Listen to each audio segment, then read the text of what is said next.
Assalamualaikum warahmatullahi wabarakatuh. Jumpa lagi kawan, dan mudah-mudahan kawan semua dalam keadaan baik, sehat walafiat, dan banyak rejeki tentunya ya. Oke, kali ini saya akan mencoba membuat sebuah video tutorial bagaimana caranya kita bisa mengcopy sebuah firmware dari sebuah televisi. Dan tentunya di video ini bukan saya bermaksud menggurui pada teman-teman. Saya hanya ingin membagikan apa yang saya bisa kerjakan, dan tentunya mudah-mudahan bisa bermanfaat khususnya buat teman-teman teknisi pemula yang mungkin belum tahu bagaimana caranya mengcopy sebuah firmware dari sebuah televisi. Dan tentunya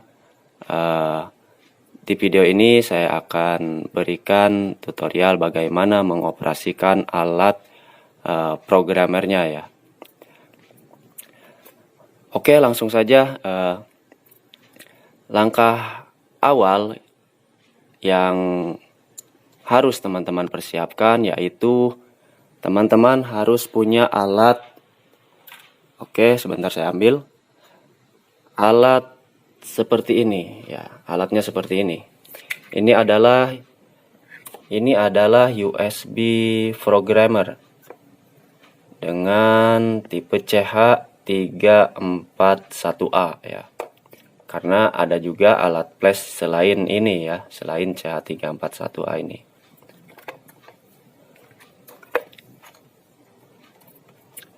Ini yang pertama kalian harus punya. Dan yang kedua, kalian harus menginstal aplikasi. Aplikasinya adalah aplikasi CH341A. Yang seperti ini. Sebentar saya arahkan dulu panahnya. Oke. Nah, aplikasi ini ya. Kalian harus punya aplikasi ini. Oke, kita akan coba buka. Oke, untuk tampilannya seperti ini. Oke. Ya. Nah, untuk mendapatkan sebuah aplikasi ini, kalian bisa mendownloadnya di internet. Atau kalian bisa membeli sebuah alat programmer yang sudah komplit. Tentunya alat programmer seperti ini ya. Silahkan kalian cari di toko-toko online, banyak yang jual. Dan untuk mendapatkan alat seperti ini yang komplit, kalian bisa mencarinya yang sudah satu paket dengan sebuah kaset CD. Dan kaset CD itu berisi file, aplikasi, dan banyak pula firmware untuk sebuah televisi ya. Oke. Dan perlu kalian perhatikan di sini, sebentar. Saya keluarkan dulu kabel-kabelnya ini karena sedikit jelimet ya kelihatannya. Nah, oke. Nah, mungkin kalian bisa lihat ada sebuah kabel yang dia berbeda ya dengan yang lain. Ini adalah kabel merah. Kabel merah ini tentunya kalian harus koneksikan ke pin 1 dari IC yang akan kalian flash atau kalian akan copy firmware-nya. Dan tentunya alat ini sudah ada penjepitnya atau klem atau apalah istilahnya. Nah, alat jepit ini berfungsi untuk menjepit sebuah IC atau mengkoneksikan kaki IC ke alat programmer ini. Oke, seperti ini. Dan tentunya jalur merah ini kalian harus letakkan atau tancapkan ke kaki IC yang nomor 1 dari IC memori sebuah televisi. Makanya di sini kalian bisa lihat ada kabel warna yang berbeda sendiri, yaitu kabel warna merah, dan ini adalah dikhususkan untuk kaki IC yang nomor 1. Nah, pertanyaannya, yang mana kaki IC nomor 1? Secara umum IC Oke, maaf. Kaki IC yang nomor 1 biasanya dia bertandakan sebuah titik. Oke, mungkin teman-teman bisa lihat. Maaf, mungkin nggak terlalu jelas. Nah, di sini ada sebuah titik. Nah, oke, mungkin terlihat ya. Nah, biasanya untuk kaki nomor 1 itu berada berdekatan dengan titik seperti ini. Dan untuk di PCB-nya dia ditandai seperti ini ya. Dia bertanda segitiga dengan warna putih. Nah, ini ya. Ini adalah pin untuk kaki nomor 1 dari IC memori. Atau bahkan IC yang lain pun biasanya dia ditandai dengan sebuah titik putih, dan titik di IC-nya itu harus berada di pin putih di PCB-nya. Jadi untuk teman-teman jangan sampai terbalik untuk menancapkan alat programmer ini. Jadi usahakan yang warna merah itu berada di pin 1 atau pin yang ada titiknya dari sebuah IC. Tentunya IC memori ya, karena alat ini untuk mengkoneksikan sebuah memori ke alat programmer, yaitu USB programmer seperti ini. Oke. Mungkin saya akan mencoba menancapkannya. Oke, dilanjut teman-teman.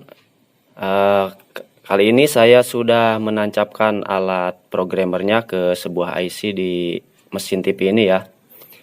Dan tentunya saya akan mencoba memproses atau mengcopy firmware dari IC ini. Namun sebelum itu, mungkin saya harus sampaikan, di sebuah alat programmer, maaf saya akan menunjuknya. Ini ada sebuah alat jumper ya yang tertancap di depan, di paling depan di bagian ini ya, di bagian pin yang kuning-kuning ini. Dan biasanya untuk pembelian baru, pin jumper ini belum berada di bagian depan. Biasanya ada di bagian yang lain. Dan tentunya kalau di bagian yang lain, alat programmer ini tidak akan terbaca ya, atau tidak akan terkonek. Jadi untuk teman-teman apabila membeli baru sebuah alat programmer seperti ini, kalian pindahkan saja pin jumper ini di bagian depan seperti ini. Oke, saya akan dekatkan. Nah, seperti ini ya. Jadi jangan dipasang di bagian di belakang di sini atau di tengah-tengah. Kalian pindahkan saja di sini agar alatnya terbaca. Oke, seperti ini ya. Oke, kita lanjut ke bagian monitor. Dan di sini saya sudah membuka aplikasinya. Oke, bisa dilihat teman-teman. Di sini ada tulisan berwarna merah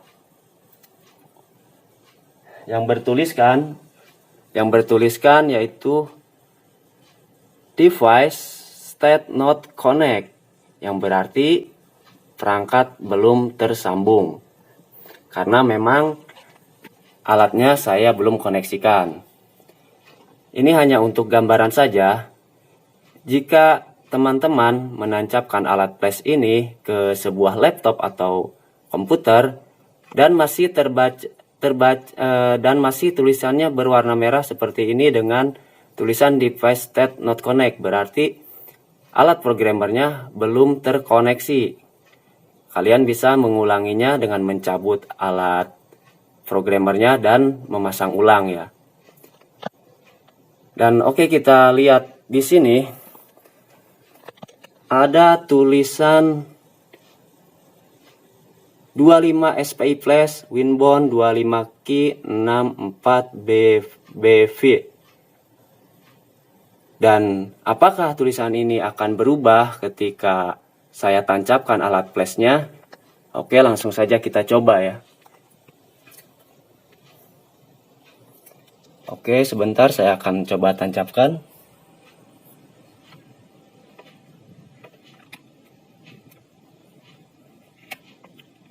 Oke, alat flashnya sudah menyala, berarti sudah tersambung ke laptop.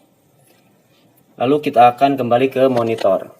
Nah, di sini terlihat tulisan yang tadinya merah sekarang sudah menjadi hijau ya, dengan tulisannya terbaca device state connect atau perangkat sudah tersambung. Lalu kita akan lihat yang tulisan tadi, yang 25 SPI flash itu. Nah, di sini masih tulisannya 25 SPI flash Winbond 25 key 64 BB. Nah, langkah selanjutnya, agar aplikasi programmer ini bisa mendetek sebuah tipe IC yang akan kita flash atau kita akan ambil firmware-nya, kalian cukup mendetek di bagian ini ya, atau klik detect maksudnya. Apakah IC-nya akan terbaca? Karena IC yang saya akan ambil firmware-nya adalah IC merek atau ya merek Giga Device ya, bukan Winbond. Apakah ini akan bisa terbaca? Oke, kita akan coba aja. Kita klik di sini ya, klik detect. Dan ternyata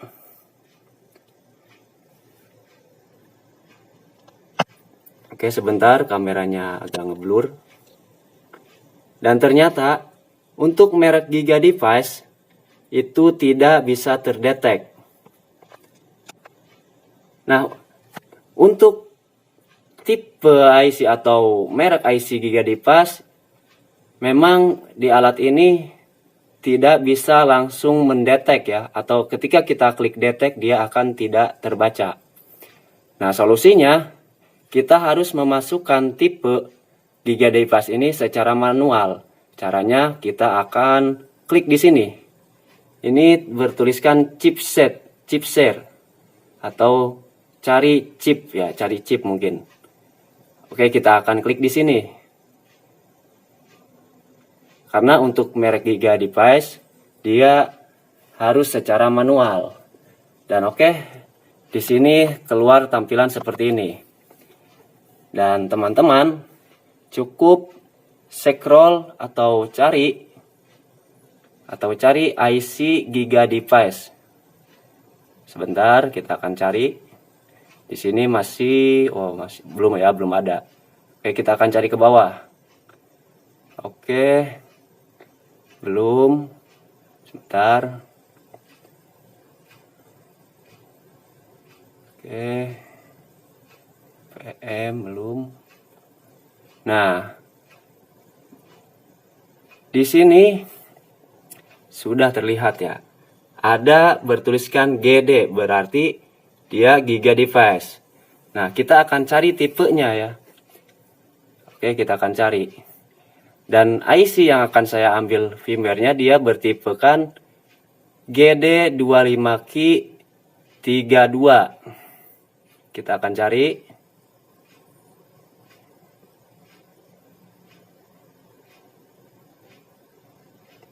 Oke, kita sudah menemukan IC yang akan kita ambil firmware-nya. Nah, di sini ada tulisan GD25Ki32. Dan itu sesuai dengan IC yang akan saya ambil firmware-nya. Lalu kita klik di sini ya, di bagian IC, di bagian tipe IC yang sama yang akan kita ambil firmware-nya. Oke, kita sudah klik. Lalu kalian tinggal klik centang yang di sini ya, atau klik select. Nah, dengan otomatis IC terbaca di sini 25 SPI flash dengan manufacturing Giga Device name GD25Ki32. Lalu langkah selanjutnya, karena saya akan mengcopy firmware-nya, kita klik read ya. Maaf. Nah, di sini ada tulisan read. Oke, sebentar. Oke. Nah, di sini ada tulisan read. Kita klik read di sini. Dan setelah kita klik read, kita lihat di sini apakah apakah angka yang di sini akan berubah. Di sini ada angka 0% ya. Oke, saya akan klik read. Oke, selanjutnya kita akan lihat. Dan ternyata angkanya berubah ya. Dari 0% dia naik. Dan kita tunggu apakah firmware-nya akan muncul. Di sini sedang melakukan proses apa istilahnya? Pembacaan firmware lah, atau mengisikan firmware. Oke, kita tunggu.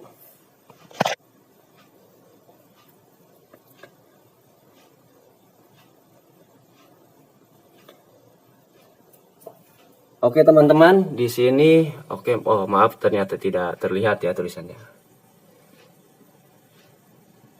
Oh ya, terlihat ya.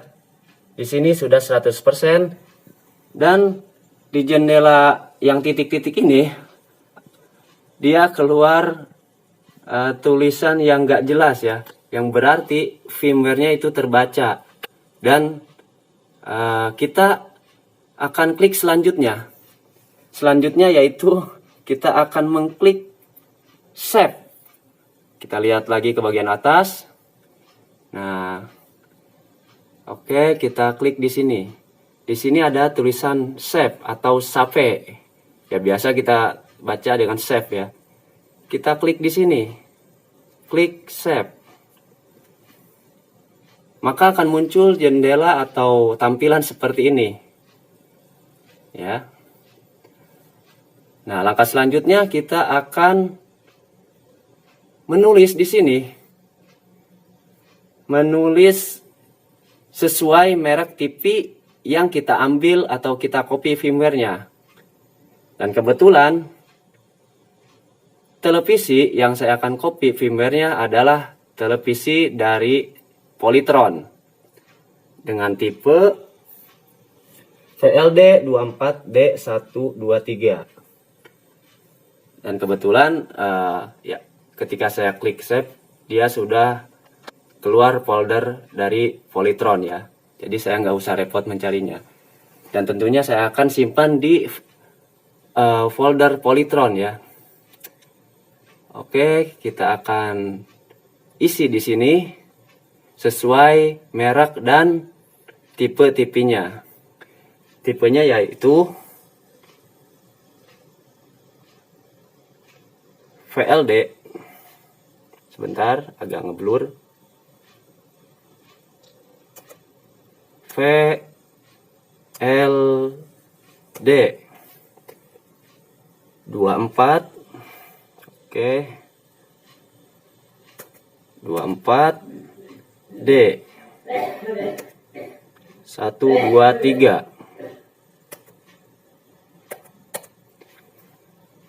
VLD 24D123 ini adalah tipe televisi yang saya akan copy firmware-nya. Dan mungkin kalau teman-teman mengcopy firmware dari televisi merek lain, masukkan aja sesuai tipe TV-nya. Siapa tahu mungkin nanti kita membutuhkan firmware-nya, jadi kita nggak usah repot lagi mencari di internet karena kita sudah punya firmware-nya. Oke, setelah itu